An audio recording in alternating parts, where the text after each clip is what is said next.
নিজের স্ত্রী নিজের কন্যাকে বাজারের পণ্য বানাবেন না। আত্মমর্যাদা বহুত বড় সম্পদ, গায়রত। আপনার স্ত্রী বেপর্দা বাজারে বাজারে ঘুরে, রাস্তার পুরুষ রাক্ষসের মতো তাকাইয়া দেখে, আপনার আত্মসম্মানে লাগে না, আপনি বেগায়রত, আপনি পুরুষ নামের কলঙ্ক। আপনার মেয়ে বেপর্দা হাঁটে, ৮-৬০ কাপড় পরে, টাইট কাপড় পরে, জামা পরে, রঙ্গিলা পাউডার শিয়া সাজ্জা রাস্তার বখাটে দুই পাশে কুত্তার মতো দুই পাশে গুরগুর গুরগুর কইরা পিছনে পিছনে ঘুরে। আমনে বাপ হইয়া জানেন, মেয়ে মা হইয়া দেখছেন, আমনের গায়ে লাগে না, কলিজায় লাগে না, আপনি বেগায়রত, আত্মমর্যাদাহীন পুরুষ আপনি।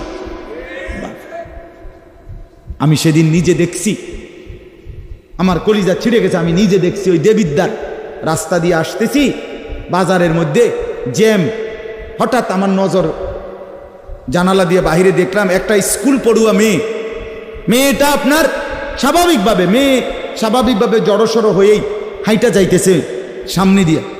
ঠিক মেয়েটার এক হাত পিছনে একটা ছেলে আপনার এই বড় মোবাইল দিয়া, মেয়েটা হাঁটতেছে মেয়ের মতো, এই জানোয়ারে পিছন থেকে ভিডিও করতে করতে মেয়ের যাইতেছে পিছন। আমার মন চাইছে জানালা খুলে বলি, বোন তোর পিছনে কুত্তা লাগছে, তোর পেছনে কি লাগছে?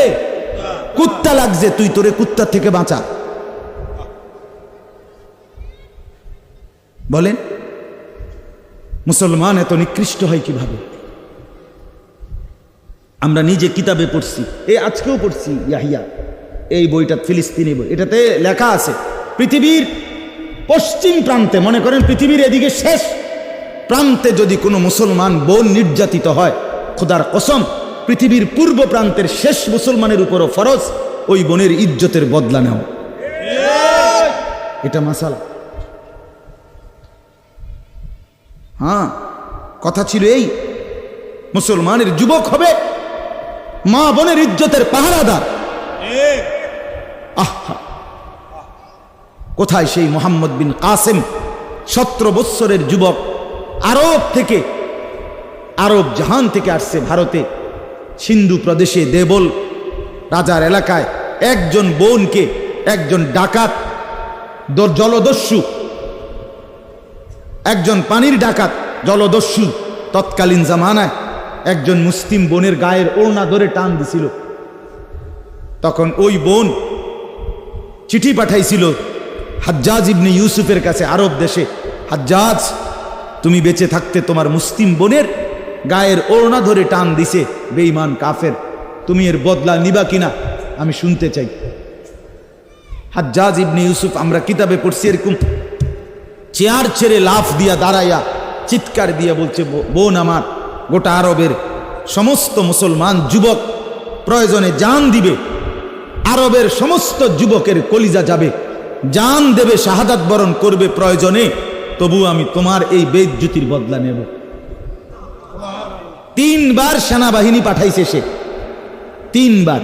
প্রথম 2 বার পরাজিত হয়েছে মুসলিম বাহিনী, তৃতীয়বারে নিজের একমাত্র মেয়ের জামাই মোহাম্মদ ইবনে কাসেম রাহমাতুল্লাহ আলাই, এই ওনারে দিয়া এরপরে এই সিন্ধু দেবল রাজাকে পরাজিত করে ওই বোনকে জেলখানা থেকে উদ্ধার করছে এবং এই হিন্দু রাজার এলাকায় কালেমার পতাকা উড়াইয়া দিছে।